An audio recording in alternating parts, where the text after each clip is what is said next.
Bonjour et bienvenue dans le Before des Prix d'Amérique Récise de Turf avec Radio Balance. C'est la qualif 6 après le Prix de Bretagne, remporté par Diable de Vauvert. Les Prix du Bourbonnais et de Bourgogne, tombés sans surprise dans l'escarcelle Festijn Bourbon, place dimanche à Vincennes, au Prix de Belgique, la qualif 6 des Prix d'Amérique Récise de Turf. Comme pour les B précédentes, les 3 premiers seront directement qualifiés pour la Legend Race, autrement dit le Grand Prix d'Amérique The Turf du 31 janvier. Nous comptons désormais 10 chevaux déjà qualifiés pour cette Legend Race. Diable de Vauvert, Feliciano et Bayakeno qui constituaient le podium de la qualif 1, le Prix de Bretagne. Festijn Bourbon, Victor Ferme et Money Viking, soit les 3 premiers de la qualif 2, le Prix du Bourbonnais. Guderipré, lauréat du Critérium Continental. Et Fairywood, sacré dans le Prix Ténor de Beaune.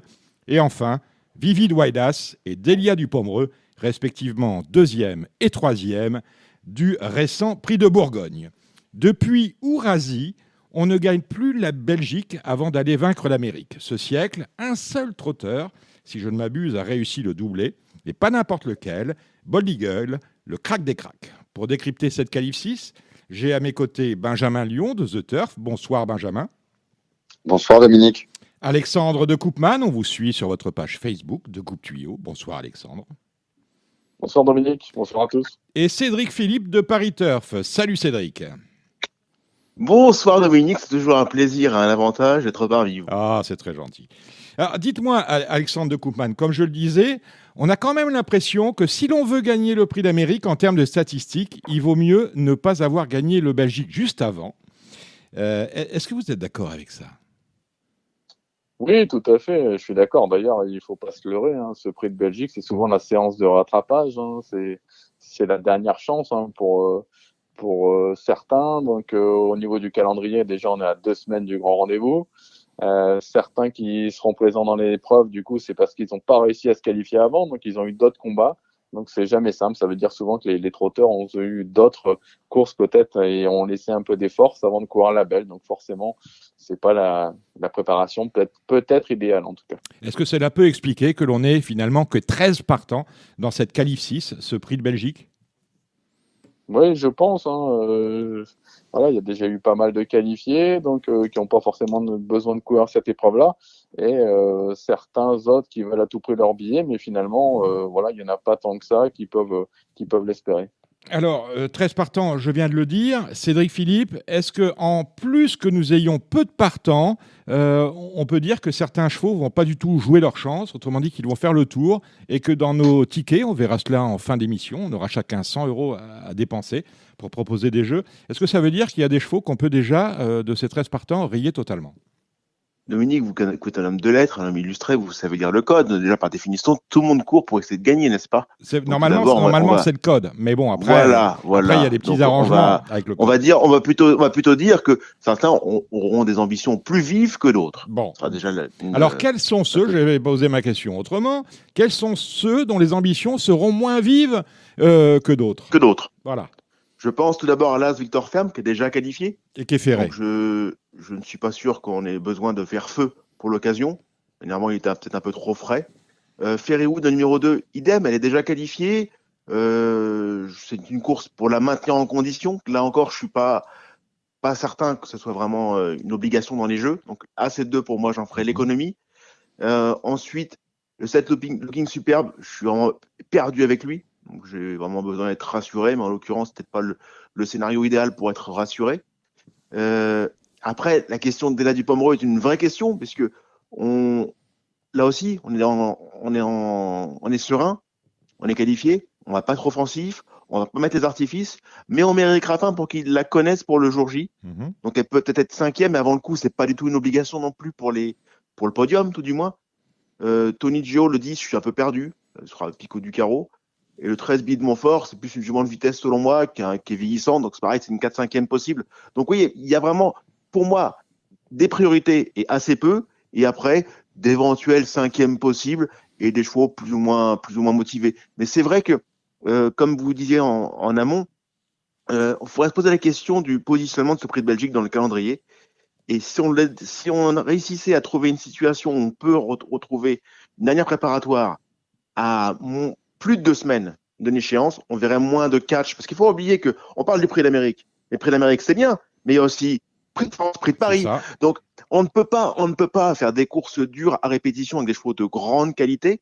Donc, ce prix de Belgique ressemble de moins en moins à une préparatoire, ou du moins ressemble de plus en plus à une préparatoire en tant que telle, puisque ce prix de Belgique est vraiment une course en vue du prix d'Amérique, plus qu'une course pour qualifier au prix d'Amérique. Vous seriez partisan, vous, Alexandre de Koopman, de éventuellement, parce que cela trotte dans la tête des dirigeants du trot, de placer le prix d'Amérique début février, ce qui permettrait peut-être de laisser non plus 15 jours comme aujourd'hui, mais 3 semaines entre le Belgique et l'Amérique.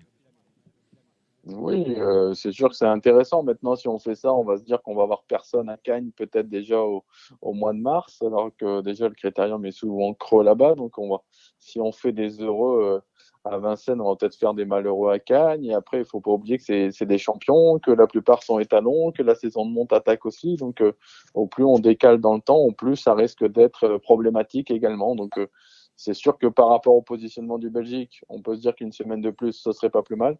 Mais par rapport aux contraintes que ça peut engendrer derrière, est-ce que c'est jouable ou pas ça, c'est plus délicat en tout cas à répondre. Tournons-nous maintenant vers Benjamin Lyon. Benjamin, vous faites partie de la société The Turf, qui est partenaire de ce prix d'Amérique via les prix d'Amérique Récise The Turf, justement. Et vous avez fait le buzz tout l'hiver durant avec vos fameux antépostes. Et il y avait un antéposte qui était ouvert pour cette qualif 6 des prix d'Amérique Récise The Turf, autrement dit pour ce prix de Belgique. Quels sont le verdict du public? Quel est le verdict du public? Alors écoutez, aussi étrange que ça puisse paraître, c'est FaceTime Bourbon qui a terminé favori de cette qualif 6, bien qu'il ne prenne pas part à cette épreuve. Donc les gens qui l'ont joué ont perdu. Exactement. Bon. Donc, c'est le principe de l'antéposte, de toute façon. Tout à fait. Et je pense qu'il y a sans doute un petit peu plus de clarté à avoir de notre côté au niveau de la présentation et peut-être un petit peu plus de communication aussi. Ce que je pense qu'il doit y avoir eu, il y a dû y avoir pas mal de personnes qui pensaient jouer sur le prix d'Amérique. Donc, c'est assez étrange, mais en tout cas, elle a fini favori. 4,60 ensuite pour Davidson Dupont, qui sera bien évidemment, je crois, le cheval à battre dimanche. Et on a également Vitruvio, qui est l'autre atout de Jean-Michel Bazir pour ce dimanche, qui est à 9,90 € lors de cette antéposte pour la qualif 6 qui s'est fermée donc ce lundi. D'accord. Voilà, Dominique. Très bien. Il y avait un autre antéposte pour le prix d'Amérique, pour la Legend Race. Exactement, un antéposte qui est toujours ouvert et qui va donc se fermer au départ de cette qualif 6 dimanche vers 15h15 si je ne m'abuse. Et c'est FaceTime Bourbon qui est favori pour remporter la Legend Race, 2,10 €. Mais on remarque qu'il y a tout de même beaucoup d'argent qui a été joué sur Guderi Pré pour une victoire finale dans le prix d'Amérique. Il est pour le moment à 6,30 €, donc c'est vraiment beaucoup d'engouement. Et exactement, et c'est vrai qu'il a été séduisant. Vitruvio également qui maintenant fait partie des chevaux en vue à 12,50 €. Et bien évidemment, on n'oublie pas Davidson à 7,90 €. Par contre, on oublie un peu plus maintenant Delia du Pomereux ou Diable de Vauvert, voire même Feliciano, qui sont tous aux alentours de 20 pour Delia, 30 pour Diable de Vauvert et quand même 45 € pour la victoire finale de Feliciano dans le prix d'Amérique à l'heure actuelle. Ça peut être intéressant. Combien? 45 € pour Feliciano? À l'heure actuelle, pour une victoire de Feliciano dans le prix d'Amérique, à 45,3 €. Eh ben, je vous propose d'aller rejoindre l'un des copropriétaires de Feliciano. C'est Carlos Lerner, fameux au trot et non moins fameux au galop et non moins fameux propriétaire au trot, puisqu'il est copropriétaire, je l'ai dit, de Feliciano, mais il est également copropriétaire de Feeling Cash. Feeling Cash qui sera très en vue dans le prochain prix de Cornulier. On va retrouver tout de suite Carlos Lerner. Carlos Lerner, bonjour. Bonjour. Alors, j'ai demandé à Benjamin Lyon du site The Turf quelle était la cote de Feliciano, la cote finale dans le Grand Prix d'Amérique. À la fin du mois, il me dit 45-1. Autrement dit, gros outsider. Ça vous surprend ou pour vous, c'est peut-être un gros outsider, mais aussi un très bon outsider dans le Prix d'Amérique? Non, c'est Feliciano, c'est un cheval, il est très difficile. S'il a en course pour lui, il répète ce qu'il a fait de mieux. C'est un cheval redoutable, il nous a donné beaucoup de plaisir jusqu'à maintenant. Il faut voir qu'il va courir dimanche les Belgiques et son entraîneur il va prendre une décision sûrement. Une décision dans quel sens? Bah, si pour sa participation au Prix d'Amérique, je sais pas encore. Il faut que le cheval il les rassure sûrement. D'accord. Parce que vous avez été déçu de sa dernière 8e place dans le Prix de Bourbonnais. Bah, il s'est très bien qualifié. Il a fait un cours fantastique pour sa qualification. Et pour sa 12e course, il a pas répété ce qu'il avait fait le coup d'avant.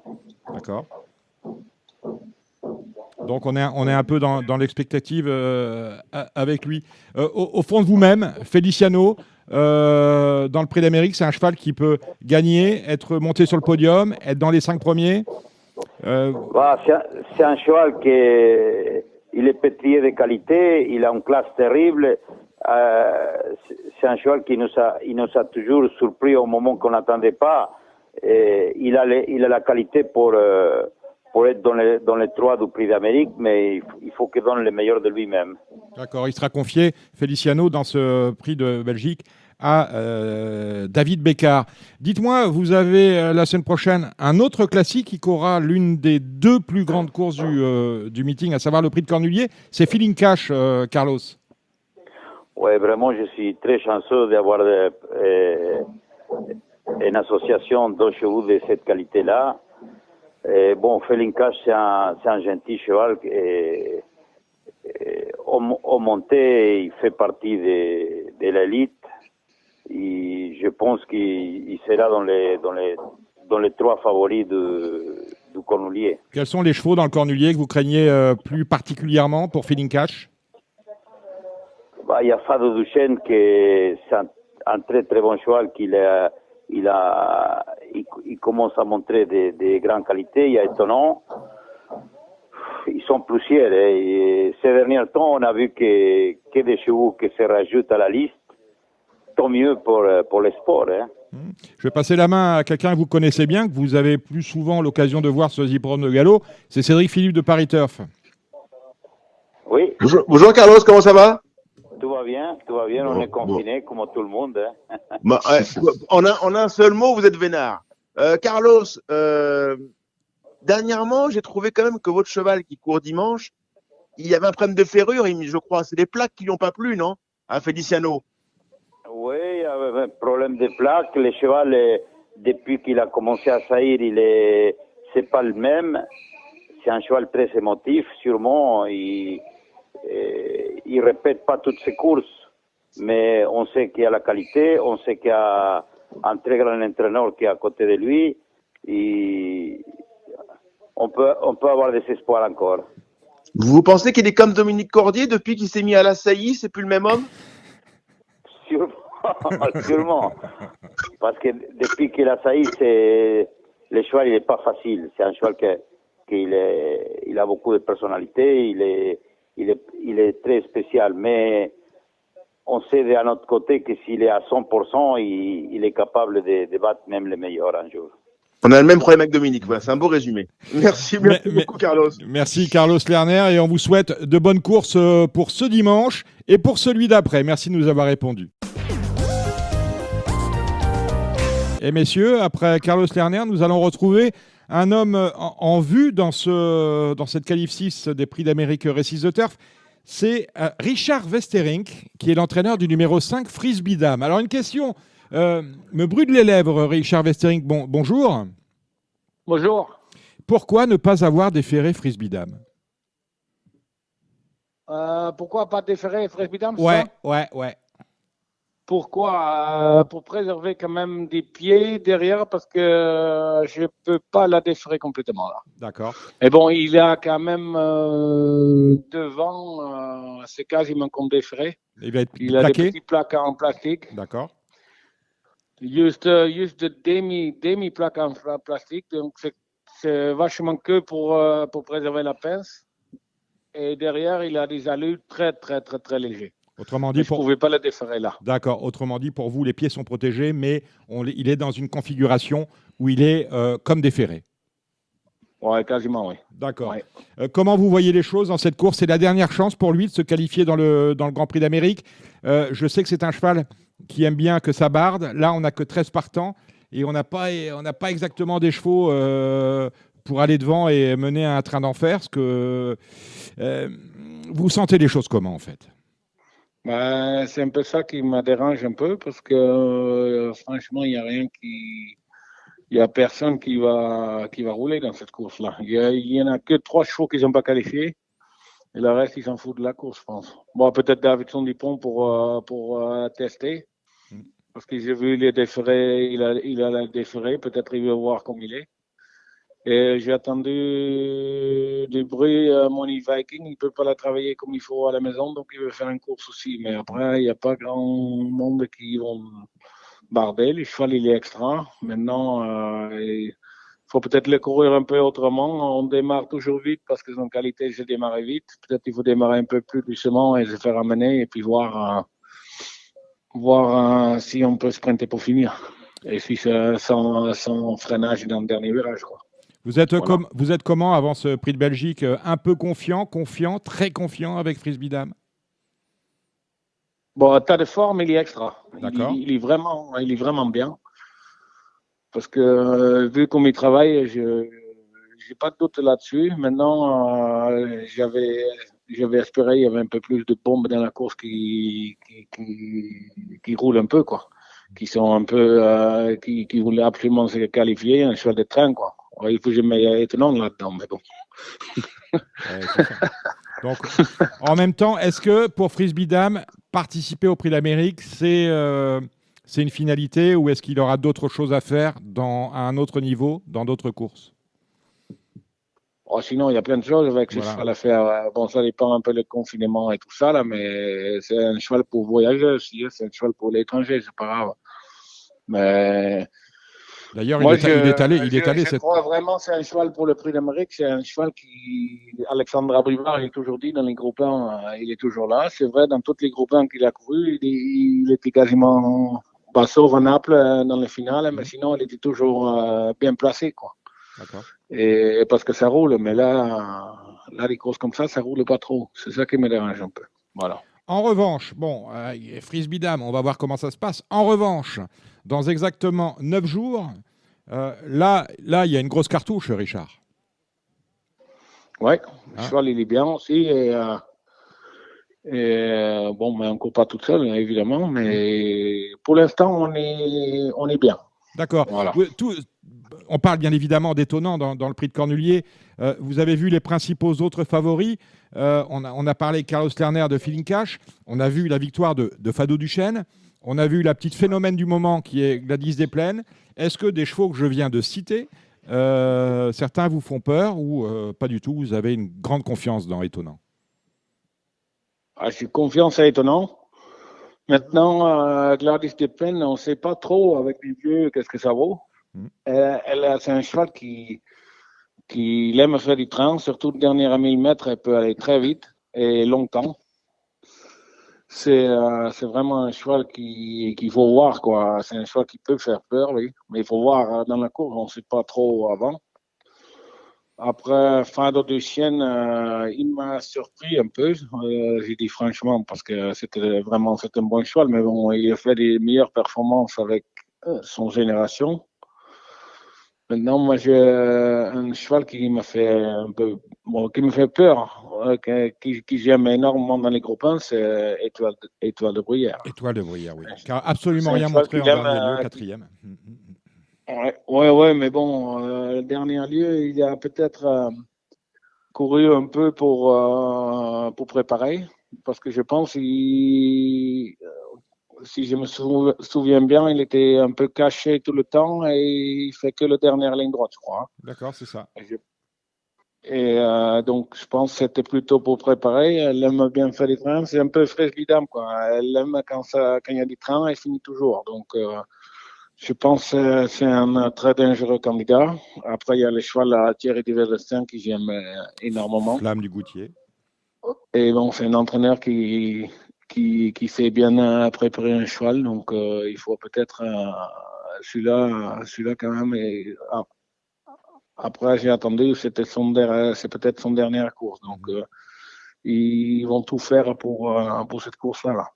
Voilà. Alexandre, Mais j'ai confiance quand même à mon cheval. Voilà. d'accord, on a bien compris, Richard, et on vous soutiendra. Alexandre, une question à Richard Westering. Oui, bonjour Richard. Est-ce que Frisbee, du coup, en vieillissant, est-ce qu'il n'est pas meilleur sur les courtes distances ou alors c'est vraiment une question de train par rapport à la course, en fait? Pour moi, c'est pas une question de distance. C'est surtout une question de parcours et ça roule, quoi. Ça roule. Il peut, je crois, il a marché 11 et quelques 2007 derrière la FaceTime. Mais bon, dernière fois, il était freiné dans le dernier virage et les chevaux, ils sont lancés sur lui. Lui, il était un peu freiné. Après, c'est très, très compliqué de revenir si les chevaux lancés. Après, il faut être réaliste. Après les courses, dans les chevaux comme ça, quand une fois ils sont lancés et toi, tu n'es pas lancé avec eux, tu ne reviens pas souvent. Il faut vraiment un sprinter extraordinaire pour rattraper les autres. D'accord. Richard, vous êtes à jamais, vous serez pour toujours l'homme de Timoko, voilà, j'arrive à le dire. On a appris cette semaine que Bold Eagle avait dépassé Timoko en termes de gains et que Bold Eagle avait ravi à Timoko sa place qu'il a longtemps occupée de trotteur le plus riche de l'histoire du trot. Ça vous a fait un petit pincement au cœur? Le problème, ça c'est peut-être marqué, mais moi je sais, il manque 29 500 € à la compte de Timoko. Ce n'est pas des primes, c'est des gains de course officiels. Oui. Et l'SSF, il n'a jamais voulu mettre les gains à son compte. Je ne sais pas pourquoi. Il était 5e dans l'Alchemy Grand Prix à Finlande. Il avait 4 500 €. Et il manque 25 000 € de gains de course de Yonkers. Donc, après, mais il va passer quand même à Bold Eagle parce qu'apparemment, ils vont disqualifier Propulsion en France aussi. Donc, ça, c'est pas très grave. Mais aujourd'hui, moi, je dis, il est pas passé encore. Donc, après, c'est les avis. Hier, il y avait du monde de Paris Turf qui était là. J'avais encore un autre chiffre, je sais pas quoi là, mais il y en a 3 sites, il y a 3 sociétés, il n'y en a aucun qui a le même chiffre. Donc, après, et c'est les avis, quoi. Après, c'est pas une importance parce que le cheval, il a fait son carrière, il a fini son carrière en beauté. Donc, après, s'il a 20 000, 30 000 de plus, bon, c'est dommage, mais c'est comme ça. C'est comme ça, voilà. Ainsi va la vie. Merci, Richard Westering. Et bonne course dimanche. Merci. Au revoir. C'est fantastique. Bold Eagle, Timoko, les deux ont arrêté. Timoko il y a longtemps, Bold Eagle il n'y a pas si longtemps que ça. Et il y a encore une bagarre. Ils sont encore comme s'ils étaient sur la piste à compter l'argent. C'est extraordinaire. Quelle histoire. Je ne savais pas qu'il manquait de l'argent aussi à Timoko finalement. Mais bon, ce que nous dit Richard, c'est que comme on va encore déclasser sur d'autres courses propulsion, Bold Eagle va passer en tête, bien évidemment. Puisqu'on parle d'argent, messieurs, m'intéresse maintenant, c'est de connaître vos jeux. Vous avez un budget de 100 € chacun. 100 € pour Benjamin Lyon, 100 € pour Cédric Philippe, 100 € pour Alexandre de Koopman. Merci Cordier. Et proposez-moi des jeux dans ce Z5, qui n'est sans doute pas le Z5 de l'année parce qu'ils ne sont que 13, mais en tout cas, peut-être finalement plus ouvert qu'il n'y paraît, parce que si Cédric me dit Billy de Montfort, c'est une rayure, je ne vois pas ce qu'elle a d'autre à courir et quelle chance elle peut avoir dans le Prix d'Amérique. Elle peut tout à fait, avec Gabi, faire feu. Donc voilà, on va peut-être commencer par vous, mon cher Cédric. Que nous proposez-vous en termes de flambe dans cette qualif 6 des Prix d'Amérique Récise de Turf? J'ai été étonné que des grands professionnels comme vous n'ayez pas dit que Vitruvio allait devant. J'ai l'impression que Vitruvio, ça peut être le jour où on peut faire feu. Un cheval qui apparemment travaille bien sur la férule de Jean-Michel Bazir. Un cheval qui peut aller devant. Je pense que dimanche, il va aller devant, le numéro 12 Vitruvio. Et pour moi, c'est le coup marrant de la course. Je pense qu'il peut gagner. Le 12 Vitruvio et le 11 Davidson Dupont de Bazir qui me paraissent les deux obligations de la course. Je vais donc les prendre en couplet gagnant placé par 15 €. Donc en JJ par 15, ça va faire 30 €. Je vais ensuite faire un jumelé gagnant placé 3, 6, 11, 12. Donc Elsa de Belfond, le 6 Money Viking, le 11 Davidson Dupont et le 12 Vitruvio en couplet gagnant placé par 5 euros. Donc ça fait 30 euros de plus, donc on est donc à 60 euros. Et je vais faire 2 champs totaux au Z4. Je vais faire Elsa de Belfond, le 3, le 11 Davidson Dupont et le 12 Vitruvio par 2 euros. Et un second champ total au Z4, le 6 Money Viking, le 11 Davidson Dupont et le 12 Vitruvio, toujours par 2 euros. Donc 6, 11, 12, champ total par 2 euros. Très bien. Merci Cédric, c'est noté. Alexandre, à vous. Eh ben moi, je suis assez d'accord avec Cédric, en tout cas, pour les deux Bazirs. Donc, mon favori, Davidson Dupont, numéro 11, qui pour moi, il se doit de gagner cette épreuve-là s'il veut avoir une première chance dans la belle. Et le 12 Vitruvio, qui est un très bon cheval, il était 5e de l'Amérique. Et apparemment, il a très bien travaillé depuis 15 jours. Donc, aux Z5, aux E5, je prendrai en base le 11 Davidson Dupont et le 12 Vitruvio, auquel j'associerai les numéros 3, 4, 6, 7, 8, 9, 10 et 13, ce qui ferait un jeu à 28 euros. Ensuite, j'ai prévu un jumelé gagnant placé des deux, 11 Davidson Dupont et 12 Vitruvio à 15 euros, ce qui fait 30 euros. Et enfin, pour moi, c'est une course où il y a vraiment 5 chevaux qui se détachent. Donc, je vais faire un jumelé gagnant placé 11, 12. Je rajoute le 8 Feliciano, le 6 Money Viking et le 4 Fakir du Loro par 2 euros, ce qui fait 40 euros. On termine avec vous, mon cher Benjamin. Écoutez, je suis assez d'accord avec Cédric et Alexandre. Il n'y a pas grand-chose à inventer dans cette course. Moi, je vais tenter Fakir du Loro dans cette épreuve parce que là, avec le lot qui lui est proposé, il a une vraie chance de terminer dans les 3. Lui, il peut aller devant si personne veut y aller. Donc, je vais tenter Fakir du Loro, mais je ne vais pas le tenter gagnant parce que je vois quand même Davidson s'imposer. Je mettrai 10 euros en The Show sur Fakir du Loro et je ferai un jumelé gagnant placé et un 2 sur 4 avec le numéro 4 Fakir du Loro, le 11 Davidson Dupont et le 12 Vitruvio. Couplé donc gagnant placé et 2 sur 4 par 5 euros, ça fait un total de 45 euros. Et ensuite, je partirai des bases de Fakir du Loro le 4 et Davidson Dupont le 11 en The4, auquel j'associe 5 chevaux, le 3, le 6, le 8, le 9 et le 12. Ça coûte 10 euros en mise pleine. Et en The 5, je reprends ces deux mêmes chevaux, le 4 Fakir du Loro et le 11 Davidson Dupont, auquel j'associe le 3 Elsa de Belfond, le 6 Money Viking, le 5 aussi Frisbee Dame. Pourquoi pas pourquoi pas, parce que vous avez vu, Ferré, il ne faut pas avoir peur. Il est dans une configuration de course. On a des informations sur la Ferrero, donc ça peut être peut-être marrant pour une 5e place. Je rajoute ensuite, bien sûr, le 8 Feliciano, le 9 Delia Dupomereux, qui, même si elle est ferrée et courra sans trop d'ambition, peut peut-être gratouiller une petite 5e place. Et évidemment, le 12 Vitruvio dans le champ réduit. Voilà, 2 minutes, on en est à 85 euros. Ah bah écoutez, je suis un garçon économe, donc vous gérez votre affaire. Mon cher Benjamin Lyon, vous gérez votre affaire en bon père de famille. Un mot sur les chevaux qu'on aurait pu voir au départ de cette qualif 6. Je pense à Drôle de Jet, des informations que j'ai pu recueillir. Le meeting d'hiver est pratiquement terminé, le cheval n'est pas bien du tout. Et certains se sont émus sur Twitter, et notamment sur le compte de Radio Balance, que Chica Jude était absente de cette qualif 6. J'en avais parlé il y a une dizaine de jours avec Anna Laurent, qui était non pas désespérée, mais sa jument, il l'avait quand même beaucoup moins bien que l'hiver dernier. Et il se demandait il y a 10 jours si finalement il n'allait pas l'arrêter en plein meeting d'hiver, ou en tout cas lui éviter les durs combats que constitue cette qualif 6. Et bien évidemment, la légende race des Prix d'Amérique Races de Turf. On a la réponse avec la non-participation de Chica Jude dans cette qualif 6. Merci Cédric Philippe de Paris Turf. Merci Alexandre de Koopman. Merci Benjamin Lyon. Je vous retrouverai avec plaisir pour un nouveau numéro des Before de Radio Balance pour les Prix d'Amérique Races de Turf. Le 29 janvier, nous serons à 2 jours du jour J, autrement dit, du Grand Prix d'Amérique. Salut messieurs!